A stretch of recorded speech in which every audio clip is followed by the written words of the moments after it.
In 1995, amid the bustling skies over Mexico City, nearly $3,900,000 in cartel cash vanished from a locked safe aboard a helicopter in mid-flight, a feat that seemed utterly impossible, given the armed escorts, encrypted locks, and constant surveillance. But the money didn't just disappear, it parachuted away into the night, leaving behind a trail of questions that would unravel an empire. Before we dive deeper into this audacious heist, consider this. What drives a man to leap from a cartel chopper with millions strapped to his back, knowing one wrong move could end in a cartel hit squad or a fatal fall? The year was 1995, a turbulent era in Mexico where the drug wars raged unchecked, and cartels like the Ramirez organization wielded power rivaling the government itself. Mexico City, with its sprawling urban chaos and shadowy outskirts, served as the nerve center for operations. The Ramirez cartel, led by Juan Carlos Ramirez, controlled vast swaths of the cocaine trade, funneling profits through a web of legitimate fronts and corrupt officials. At the heart of this story lies the cartel's private helipad, perched on a fortified compound in the hills overlooking the city. The building was a brutalist fortress, concrete walls topped with razor wire, floodlights piercing the night, and a hangar that housed a fleet of Bell 407 helicopters modified for smuggling. Inside the hangar, security was ironclad. Patrols of 6 armed guards rotated every 4 hours, their routes logged in duplicate journals. One digital, synced to a central server, and one handwritten, cross-verified by shift supervisors. The safe in question was a Mossler Class 6 vault, bolted into the cargo hold of Ramirez's personal helicopter. Measuring 4 feet high by 3 feet wide and deep, it weighed over 800 pounds, making relocation impractical without heavy machinery. Its dual locking system combined a mechanical combination dial with an electronic keypad requiring a 6-digit code and a biometric thumbprint from authorized personnel. The cash, stacks of US $100 bills bundled in 20-kilogram packets, had been loaded there following a high-stakes deal, a payoff from a corrupt federal police unit for turning a blind eye to a major shipment. These funds, totaling $3,900,000, were en route to a safe house in the Sierra Madre Mountains, a routine transfer meant to evade DA scrutiny. Security protocols were meticulous. CCTV cameras covered the helipad and hangar, feeding live footage to a control room manned 24/7. Access required RFID cards scanned at multiple checkpoints, with logs duplicated in real time to prevent tampering. Any anomaly, like an unscheduled flight, triggered alarms linked directly to Ramirez's inner circle. Yet, in this web of safeguards, cracks formed from within. Corruption risks were rampant, with low-paid guards vulnerable to bribes, and internal procedures often bypassed for expediency in the cartel's cutthroat world. Aerial drone shots of Mexico City's hazy skyline at dusk, cutting to archival footage of 1990s cartel compounds, barbed wire fences, armed patrols pacing under sodium lights. Close-up of a helicopter's cargo hold, panning over a gleaming safe bolted to the floor. Juan Carlos Ramirez, the 45-year-old kingpin of the Ramirez cartel, had risen from the streets of Sinaloa over a decade of ruthless ambition. By 1995, he'd been in power for 10 years, amassing a fortune through cocaine trafficking while maintaining a facade of legitimacy as a philanthropic businessman. Tall and imposing, with a scar across his left cheek from a rival's blade, Ramirez was known for his paranoia, sleeping with a loaded pistol under his pillow and rotating his inner circle to sniff out disloyalty. His psychological profile, pieced together from later FBI dossiers, revealed a man haunted by betrayal, family ties strained by his wife's suspicions of infidelity, and a mounting debt from lavish lifestyles that outpaced even cartel profits. "I built this from nothing," Ramirez once confided in a taped conversation with an associate, his voice gravelly from years of chain smoking. But these shadows, they creep in when you least expect. His motive for hoarding the cash? Simple survival, funds to bribe officials amid escalating federal crackdowns. Then there was Miguel Herrera, the 32-year-old pilot and internal accomplice. A former Mexican Air Force veteran dishonorably discharged for insubordination, Herrera had flown for the cartel for 5 years, earning trust through flawless smuggling runs. His access was unparalleled. He held override codes for the helicopter systems and a duplicate key to the safe's outer panel. Financially strapped, supporting a sick mother and 2 young children on a modest salary, Herrera's psyche was a storm of resentment. Why do they get the millions while I risk my neck? He scribbled in a hidden journal entry, later recovered by investigators. His role exposed the cartel's vulnerability. Pilots like him knew the blind spots in patrols, the gaps in camera coverage during refueling. The organizer, Elena Vargas, was a wild card, a 38-year-old ex-military operative turned freelance fixer. Disillusioned after a botched army raid left her scarred and jobless, she operated in the gray zones of Mexico's underworld, leveraging contacts from her service days. Vargas's background screamed calculated risk. Divorced, with a daughter in hiding to avoid cartel reprisals, her drive stemmed from a burning need for independence. "Power isn't in the uniform anymore," she reportedly told a confidant in an encrypted message. "It's in knowing when to strike." As the brains behind the heist, she coordinated from afar, her psychological edge lying in meticulous planning to exploit procedural lapses. Finally, the unexpected witness. Tomas Ruiz, a 55-year-old local farmer whose modest ranch bordered the compound. A widower eking out a living from cornfields, Ruiz was no stranger to cartel intimidation but harbored quiet defiance. His testimony would later add layers.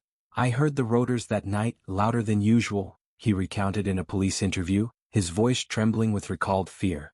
Psychologically, Ruiz embodied the civilian caught in the crossfire, torn between self-preservation and a moral urge to speak out, his family history of land disputes fueling a deep-seated mistrust of authority.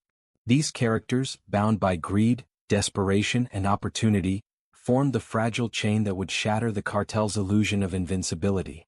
Grainy reenactments: Ramirez in a dimly lit office, thumbing through cash stacks; Herrera at the controls of a helicopter simulator; Vargas sketching plans on a napkin in a shadowy cafe.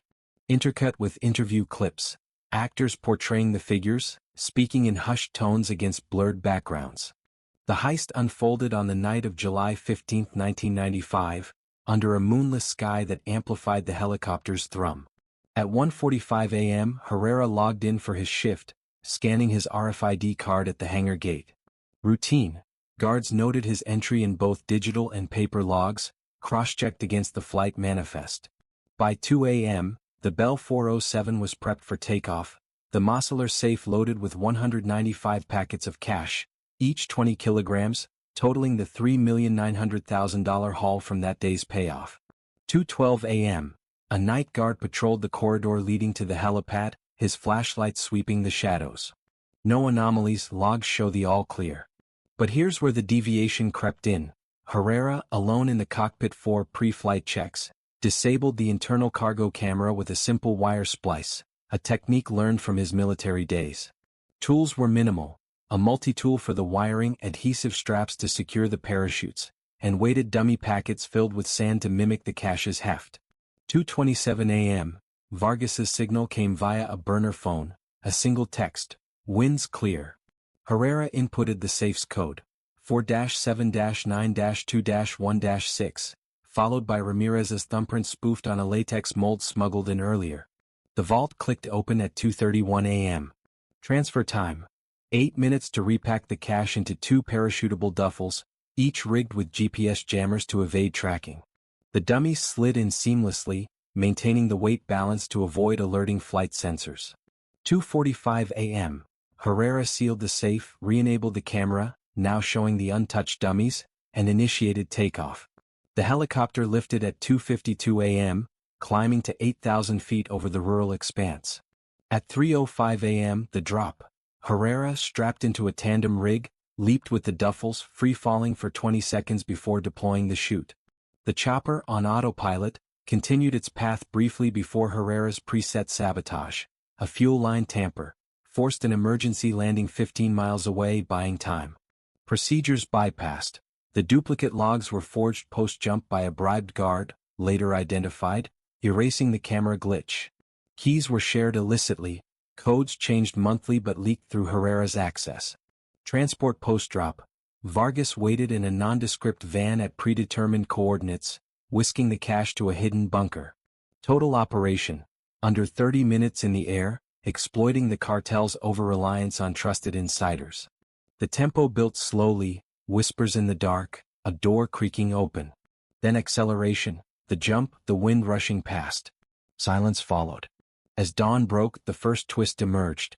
At 6:30 a.m., the grounded helicopter was discovered by cartel scouts. Initial inspection: safe intact, logs clean. But a closer look revealed the dummies: sand spilling from a seam, a crude substitution that screamed inside job. According to cartel internal reports, later leaked to the weight matched but the feel was off, too gritty. Questions piled up: who had the codes? Was the guard's absence during the patrol a coincidence or payoff? Herrera vanished post-jump, his family claiming ignorance, but a neighbor whispered of a late-night visitor. Nobody heard the chute deploy. Nobody saw the van slip away. Yet the safe had been breached. Another twist: around 500 words in.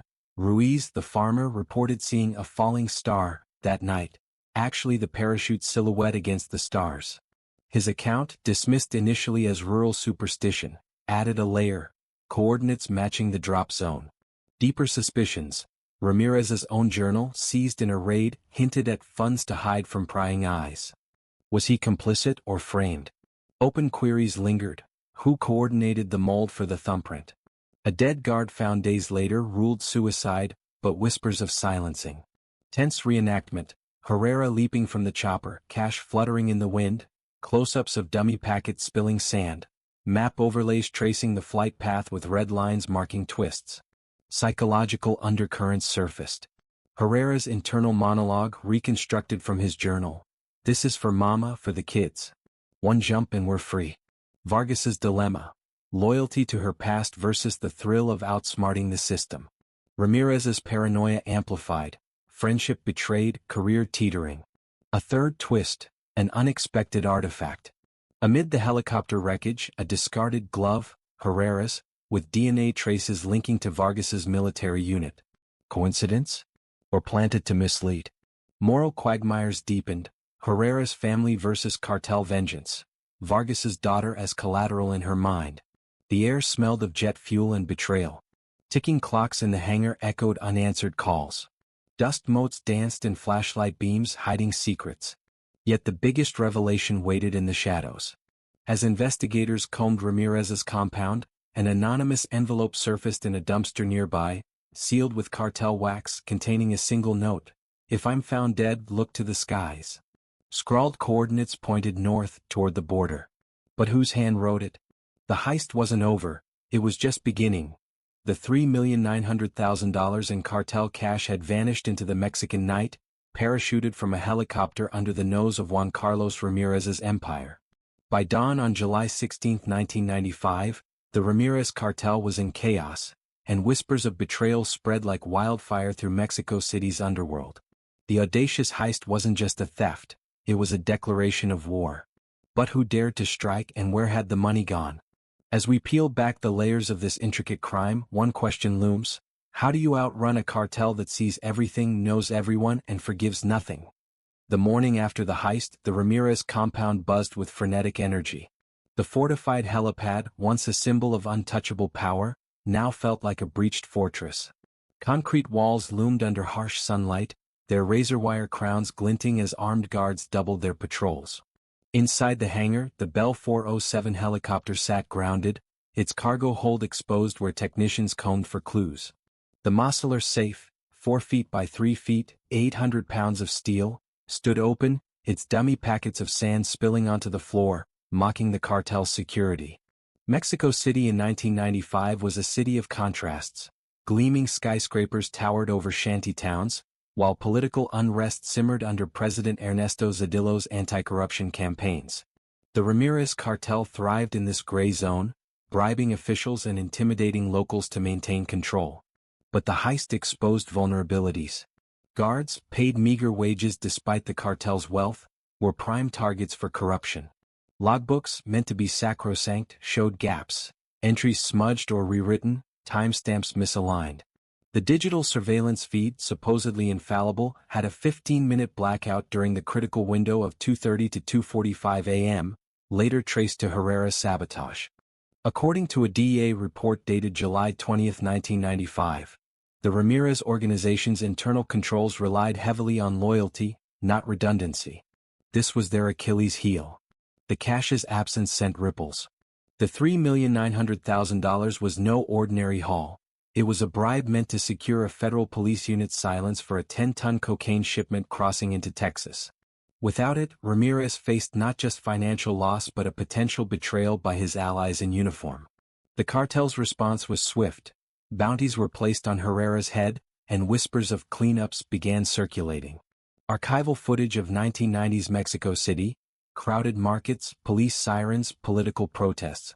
Cut to reenactments. Cartel enforcers interrogating guards, close-ups of smudged logbooks and technicians dusting the safe for prints. By 10 a.m., Ramirez himself arrived at the compound, his face a mask of controlled fury. At 45, he carried the weight of a decade leading the cartel, gray streaks in his hair, a slight tremor in his hands from years of stress and nicotine. Standing in his office, a sparse room with a mahogany desk, a single lamp casting long shadows, and a framed photo of his estranged wife, he barked orders. Find Herrera. Find the money. No one sleeps until we know. His inner circle, once trusted lieutenants, now faced scrutiny. Suspicion fell on the security team first. The guard on duty, 28-year-old Diego Morales, was found dead that evening in a ditch outside the city, ruled a suicide by local police but widely believed to be a cartel hit to silence loose ends. Morales had logged the 2:12 a.m. patrol but failed to report the camera blackout, a fatal oversight or evidence of complicity. Enter Capitan Luis Navarro, a 40-year-old federal police investigator tasked with probing the heist. Navarro, a grizzled veteran with 15 years on the force, walked a tightrope. His department was riddled with cartel informants, and his own career was marred by rumors of taking bribes. His psychological profile, later outlined in an internal memo, painted a man driven by duty yet cynical about the system. I know they're watching me, he wrote in a private letter to his brother. But someone has to try. Navarro's team descended on the compound by noon, seizing logs, interviewing guards, and pulling CCTV backups. Their findings: the latex thumbprint mold used to bypass the safe's biometric lock was military-grade, pointing to someone with specialized training. Meanwhile, Elena Vargas, the heist's mastermind, went dark. Operating from a safe house in the outskirts of Ecatepec, she monitored cartel chatter through a network of burner phones and informants. Her psychological edge was discipline. She avoided digital footprints, using handwritten notes burned after use. But cracks showed. A cryptic call to her daughter, intercepted by cartel trackers, revealed a flicker of guilt. "Stay safe, mi amor," she whispered. "This will all be over soon." Tomas Ruiz, the farmer witness, became an unwitting player. By midday he reported his falling star sighting to local police, describing a low hum and a shadow descending north of his ranch. His testimony, initially dismissed, gained traction when Navarro's team found tire tracks near the coordinates, fresh from a vehicle not registered to the cartel. Ruiz's fear was palpable. "I shouldn't have said anything," he told his son, glancing at the hills where cartel scouts often lurked. Reenactment: Navarro flipping through logbooks, his face lit by a desk lamp, Vargas burning papers in a metal bin, Ruiz staring nervously at distant headlights from his porch. The investigation intensified by July 17th. Navarro's team uncovered the first major twist. The glove found in the helicopter wreckage bore not just Herrera's DNA but traces of a rare synthetic lubricant used in military-grade parachutes. This linked Vargas directly to the operation, as her Army background included rigging chutes for covert drops. But was the glove a careless mistake or a deliberate plant to mislead? Per forensic analysis, filed July 18, 1995, the lubricant matched batches issued to Mexican Special Forces in 1992, narrowing the suspect pool to ex-military operatives. The cartel's own hunt ran parallel and far bloodier. Ramirez dispatched his enforcer Javier El Cuervo Torres, a 35-year-old ex-mercenary with a reputation for leaving no witnesses. Torres's methods were brutal. 2 low-level cartel runners were found tortured in a warehouse, their confessions pointing to a woman in the shadows orchestrating the theft. Vargas's name surfaced, but her location remained elusive. Herrera, meanwhile, was a ghost. His mother's home in Culiacan was raided, but only a cryptic note remained: "I did what I had to. Forgive me." His psychological state, pieced together from family interviews, was one of desperation tempered by resolve. "One jump and we're free," he'd written. But freedom came at a cost. Cartel bounties now extended to his family, forcing them into hiding. A second twist emerged: the anonymous envelope found in the dumpster near Ramirez's compound. The coordinates scrawled inside pointed to a remote canyon 50 miles north, near the U.S. border. Navarro's team swept the area, finding nothing but a burned-out van, its VIN traced to a rental agency linked to a shell company. Was this Vargas's escape vehicle, or another misdirection? The cartel's paranoia deepened. Ramirez, chain-smoking in his office, scribbled in his journal, "Someone close betrayed me. I feel their eyes." His suspicion turned inward, targeting even loyalists. The moral dilemma gnawed: trust his empire or burn it down to find the truth. According to a wiretap, July 19, 1995, Ramirez told an associate, "If I go down, I take everyone with me." Navarro faced his own demons. His superiors, rumored to be on the cartel's payroll, pressured him to close the case quickly, hinting at accidents if he dug too deep. His internal monologue, later shared with a confidant, was stark. "I'm one man against a machine. But if I stop, who else will fight?" By July 20th, a third twist shook the investigation. A cartel informant, posing as a mechanic, revealed a hidden compartment in the helicopter's tail rotor assembly. Inside, a microchip with encrypted coordinates matching the canyon site. The chip, military-grade, suggested a deeper conspiracy, perhaps a rival cartel or even a rogue government faction. Open questions multiplied. Was Vargas working alone, or was she a pawn in a larger game? Did Ramirez himself stage the theft to flush out enemies? The atmosphere thickened with sensory details. The compound reeked of diesel and sweat, the air heavy with Mexico City's summer smog. Ramirez's office clock ticked relentlessly, its hands stuck at 3:05 a.m., the moment of the jump. Ruiz's farm carried the scent of damp earth and fear, his dogs barking at unseen threats in the night. Drone shots of a desolate canyon, tire tracks fading into dust.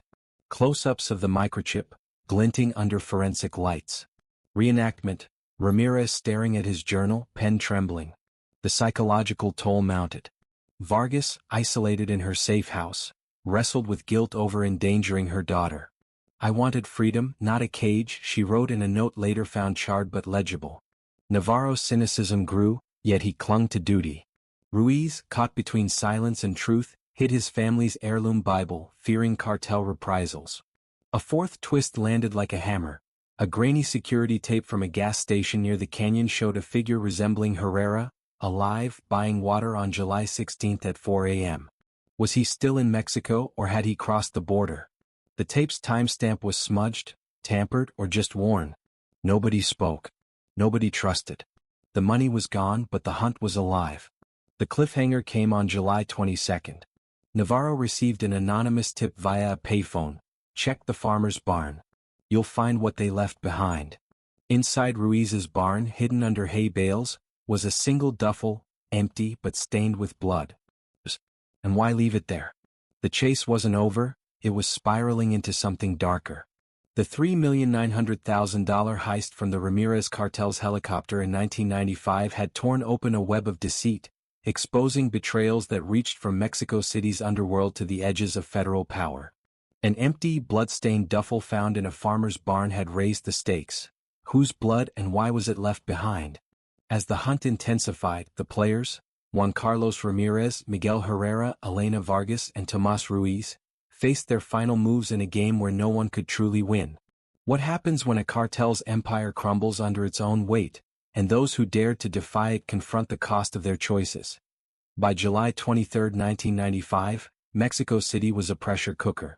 The Ramirez cartel's compound, once a fortress of concrete and steel, now felt like a trap. Guards patrolled with jittery intensity, their Kalashnikovs slung low, while floodlights cast stark shadows across the helipad. The city itself pulsed with unease. Political scandals dominated headlines, and rumors of cartel reprisals kept locals indoors after dark. The air carried the acrid tang of burning tires from distant protests, mingling with the hangar's lingering scent of jet fuel. Capitan Luis Navarro's investigation had become a lightning rod. His team, now under federal scrutiny, worked out of a cramped precinct office cluttered with coffee cups and case files. The blood on the duffel, forensic tests revealed, was human, Type O positive, matching Herrera's medical records from his Air Force days. But no body surfaced, deepening the mystery. Was Herrera dead, or was the blood another misdirection?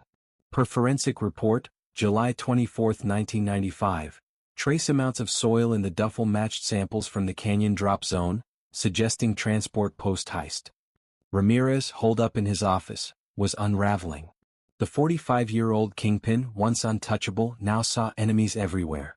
His journal entries grew erratic. They think they can bleed me dry. They'll learn. His psychological descent was stark. Paranoia fueled by sleepless nights, his ashtray overflowing with cigarette butts.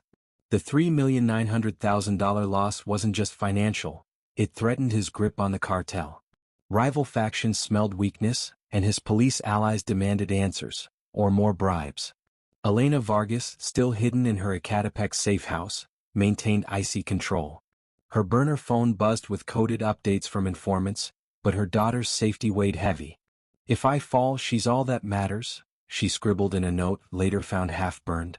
Her military training kept her steps calculated, but the isolation gnawed, a moral quagmire between her dream of freedom and the lives endangered by her plan. Tomas Ruiz, the farmer, was now a marked man. Cartel scouts had been spotted near his ranch, their jeeps idling on dirt roads at night. His psychological state teetered. "I spoke the truth and now we're hunted," he confided to his son, clutching a rosary. His barn, once a sanctuary, now felt like a crime scene, its hay bales hiding secrets he wished he'd never uncovered. Reenactments, Navarro poring over forensic reports under flickering fluorescent lights. Vargas staring at a grainy photo of her daughter. Ruiz bolting his barn door as headlights flash in the distance. On July 25, a fifth twist broke the case open. Navarro's team, acting on the anonymous tip, raided a derelict warehouse 10 miles from the canyon coordinates. Inside they found a hidden cache, $1,200,000 of the stolen cash, still in cartel-marked bundles, alongside a bloodied knife and a burner phone with a single outgoing call, to a number linked to Vargas. The discovery raised chilling questions. Had Herrera been betrayed, or was he complicit in a double-cross? Was Vargas tying up loose ends? According to police logs, July 25, 1995, the warehouse showed signs of recent activity, fresh tire tracks, cigarette butts, and a faint smell of bleach. The cartel's response was immediate. Javier El Cuervo Torres, Ramirez's enforcer, led a squad to the canyon, where they found a shallow grave containing a body, Herrera's, identified by dental records. Cause of death: a single stab wound matching the warehouse knife. The cartel spun it as a warning, "Cross us and you're next." But Navarro suspected a setup. Why leave the cash behind? He wrote in his notes. To frame Vargas or to appease Ramirez? Vargas's own moves grew desperate. On July 26, she surfaced briefly, meeting a contact in a crowded market. Intercepted chatter revealed her plan. Funnel the remaining $2,700,000 across the border to secure her daughter's future. But the cartel was closing in.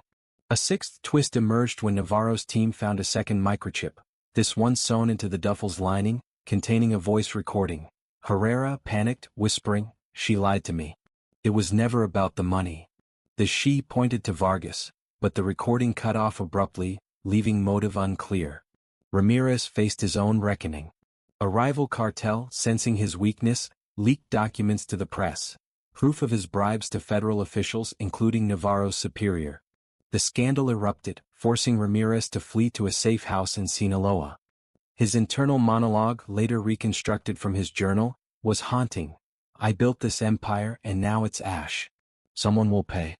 Navarro, torn between duty and survival, confronted his own moral limits. His superiors ordered him to drop the case, citing national security. But a late-night call from Ruiz changed everything. "There's something else in the barn," the farmer whispered, his voice breaking.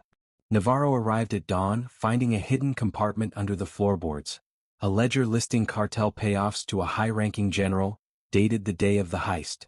The taint of institutional corruption was undeniable. Dramatic reenactments: Torres unearthing Herrera's grave under moonlight, Vargas slipping through market crowds hood up, Navarro lifting barn floorboards, dust swirling in flashlight beams. By August 1, 1995, The pieces fell into place, though not neatly. Vargas was cornered in a border town, betrayed by an informant. In a tense standoff, she surrendered to Navarro's team, the remaining $2,700,000 recovered in a hidden truck compartment. Her confession, given in a Stark interrogation room, was a masterclass in restraint. "I planned it all. Herrera was my pawn, but he got greedy. I never meant for him to die." She claimed the blood in the duffel was from a staged fight to mislead the cartel, an attempt to buy time. But the knife wounds suggested otherwise. Was she a cold-blooded killer or a mother protecting her own? Ramirez's empire collapsed under federal raids, fueled by the leaked ledger. He was arrested in Sinaloa on August 3, his journal seized as evidence. His final entry read, "The skies took everything." He died in prison 2 years later, a broken man, his cartel fractured by infighting. Ruiz and his family fled to a witness protection program, their farm abandoned. His last words to Navarro, recorded in a case file, carried weight. "I just wanted to grow my corn in peace." His moral stand, though costly, exposed the rot within. Navarro resigned in 1996, disillusioned. His final report, buried in archives, noted, "The money was found but justice slipped away." He vanished into obscurity, rumored to have settled in a coastal village, haunted by the case that defined him. The sensory details lingered: the safe's cold steel, the barn's musty hay, the market's clamor masking Vargas's final run. Mexico City's haze settled over the truth, obscuring who was hunter and who was prey. Final montage: Vargas in handcuffs, head bowed, Ramirez's journal pages fluttering in the wind, Ruiz's empty farm under a gray sky. Slow zoom on the safe, now rusted, abandoned in a warehouse. The heist of July 15, 1995, became legend, a daring theft that exposed the fragility of power. The $3,900,000 was recovered, but at what cost? Herrera's life, Ruiz's peace, Vargas's freedom, and Ramirez's empire, all lost to the skies. The final twist came years later in a 2001 DA memo. The general named in the ledger was never prosecuted, his influence shielding him. Corruption endured, a ghost in the machine. The story ended not with a bang but a whisper, a note found in Vargas's safe house written to her daughter, "I wanted you to be free. Forgive me if I failed." The money was gone, the players scattered, but the questions remained, etched into Mexico's turbulent history like scars on a battlefield.